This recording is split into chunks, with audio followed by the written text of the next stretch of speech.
similar bad time. No blink. This is an easy first blood. There it is. Goes for fly. You can tell they were expecting him to just blink out, but... Do you have placed more value in the gyrocopter, or do you like their Dazzle 4th pick? Because I'm sure NiP knew what was going to happen, and they decided to value the Dazzle over the gyro. The Necro was picked after the Dazzle, right? Yeah, correct. No. There's Eric gonna die again here. He's still level 1, no blink. If Dazzle was picked before the Necro, just like chain disable him and drain all of his mana with Manta, they can one-shot the whole team because he has such a big mana pool. Yeah, there's a charge up top onto Miracle. He'll make it back to the tower, but Handskin is level 2, does have Bash, hoping for some RNG here. How deep do they want to go? Crit's on his way over, out comes the Coconut, it'll bounce around, goes right back to the Spirit Breaker. Are they going to be able to punish this dive? Miracle going in deep, there's the heal from Crit. Jonas with the Ion Shell on, trying to do some return damage as well. Looks like both sides will be able to survive as Handskin salves up.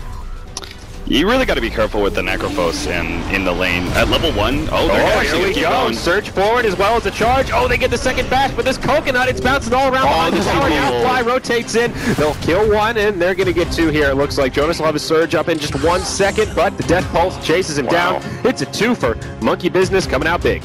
That's a TP that bad for them.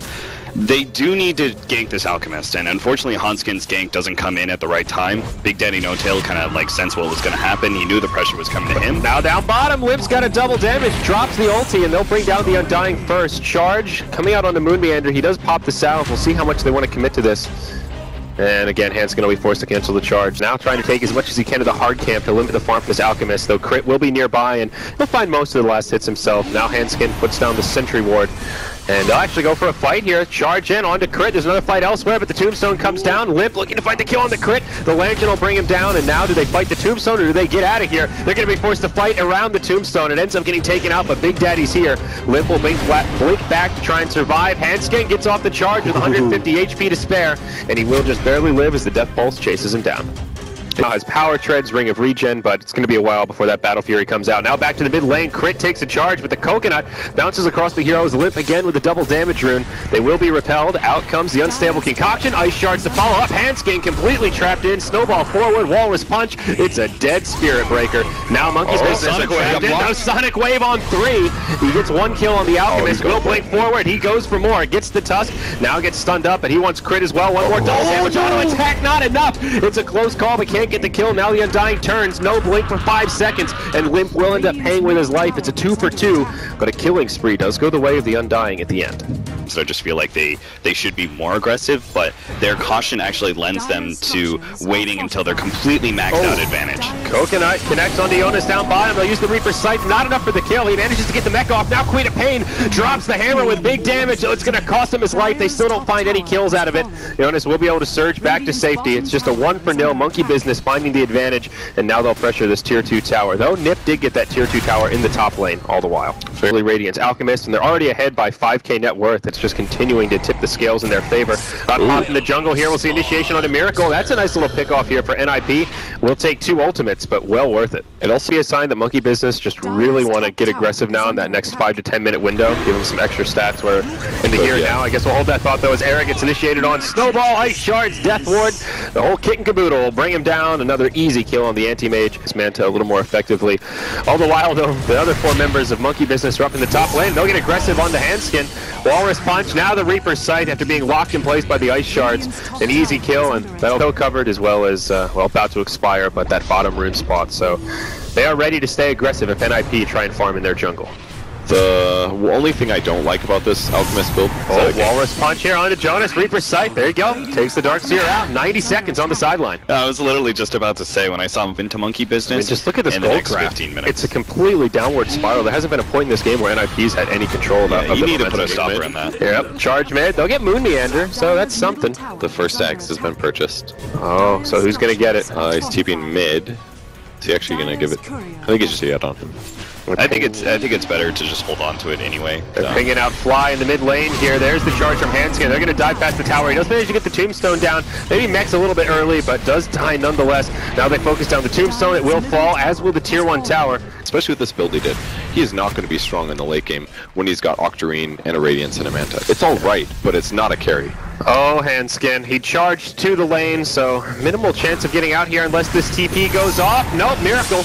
Blinks in, and they're even going to execute him. That's 75 seconds on the sideline. Nicely done by Monkey Business. That which buys NiP openings. Oh, Big Daddy, he gets vacuumed up to the high ground here by Jonas. Limps on his way in, does put out the dagger, but Manta will take it off straight away, and Big Daddy will be able to walk back. Brought a blade mail.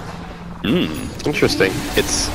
Oh, well. Are they going to continue this fight here? He goes in onto Jonas, and Big Daddy's just going to lay into him with the Chemical Rage on. Flies rotating down, as with the rest of Monkey Business, and nowhere for the Darkseer to go. He's so fast, 500 movement speed when he pops his ult. So the blade mail... Their base is under siege on a multiple front. Bottom tier 3 under heavy assault. The mid tier 3 has already gone down. They're just going to try to split push this. Limp and as well as Era are up at the tier 3 in the top lane, but they stand to lose 2 lanes of barracks here. If they're not careful, Darkseer doesn't have a buyback. He's too. It's not working. Oh, okay, creeps on, they came. But now the glyph is used by the Dire side. Mid lane, Big Daddy almost finishes off the barracks by himself. The rest of his team still committed to that bottom lane. NiP low on options here. The Alchemist will be the one to TP back and deal with the push. Monkey Business actually don't get as much as I thought. Only the melee barracks down bottom, and now the fight breaks out. Walrus punch straight away onto Handskin. Era blinks in. Limp's the one that takes the hex. Miracle, he's getting bashed. He gets finished off, but remember, he's got the Aegis. He's coming back to life. Now the Sonic Wave will finish off the Tusk, and Fly just barely stays alive. Will turn. Soul Rip will bring him back up. Handskin getting low. The zombies might be able to chase him down and finish him off, but nope, not quite. Monkey Business still with a few left alive, and Jonas will be executed. Now the Darkseer out of the game for nearly 100 seconds. Sloppy for Monkey Business, but they will come out okay. On the backside, it's Big Daddy squaring off against Era. The old teammates here, giving it the old 1-2 as Era has to blink back to safety. Does finish off the creep that he's trying to BOT to. Also killing the creeps. Now, back in the base, Miracle takes the Orchid. He's got to back up to reset things. The wall replica is still down as the Coconut bounces from hero to hero. Low mana here on the side of Monkey Business, but Big Papa Alchemist back in the fray. Bottom lane of barracks have already gone down mid. Melee barracks about to die to the hero siege creep. I would deny that, honestly. Yep, he does. Very nice. But that's still 2 lanes of barracks down for only a tier 3 tower. Now Limp manages to blink back. Is this the end for Monkey Business? This feels, or pardon me, for NiP, this feels like a GG push here. They knew it too. That's why they did that whole weird split push. Yeah. There we go, the final fight perhaps. Fly's the one that takes the Orchid, but we'll be able to mech. Now Limp, shallow grave from Steelcade will keep him from getting decapitated, but Era trying to do what little damage he can. Now the Death Ward is out, it's bouncing around doing huge damage. Spirit Breaker falls first. Era barely able to blink back, but the Death Pulse will chase it down. Nice Manta split, almost saves him, but it's just not enough in the end. Now he'll be the one to buy back. It's still the Darkseer, the only one that's out of the game for another 15 seconds. Limp goes out of the base aggressively, pops the BKB, but takes a Walrus punch. Beautiful ice shards lock him in place. Limp has no choice but to continue to fight. He'll get the shallow grave. They'll go in even further. Alright, Manifold will finish off the Necrophos. This isn't a bad fight for NiP, but in the end, they just don't have the resources. Crit sustaining his team with the Voodoo Restoration, and Limp will be forced into a buyback here. It looks like Monkey Business have had enough for now. Well, not before the Anti-Mage goes down. Blade Mail still popped by Big Daddy. This is one hell of a long team fight, and Monkey Business are still going for it. Jonas gets off the Lotus Orb, and it'll return an unstable concoction to Big Daddy, but there's just not enough follow-up damage to bring him down. On the backside, Queen of Pain does bring down the Undying as well as the Witch Doctor. Now it's Big Daddy that's left alone, gets the Blade Mail off again. He's regenning quickly, but not fast enough. Now buybacks coming from the Dire side. Even Alchemist buying back. Moon Meander, he's in a little bit too deep. He falls, but this Radiant team is running out of resources. Only 2 heroes left alive. Reaper's Sight will finish off the Quap, and it's just Jonas Simfon left alive, and now he's down. GG, well played is called, and it's Monkey Business that take the win at the 37-minute mark. My gosh. Yeah, if you think about it, I know a lot of people would be like, you know, what's disadvantage that they were at, and you think about the traditional ways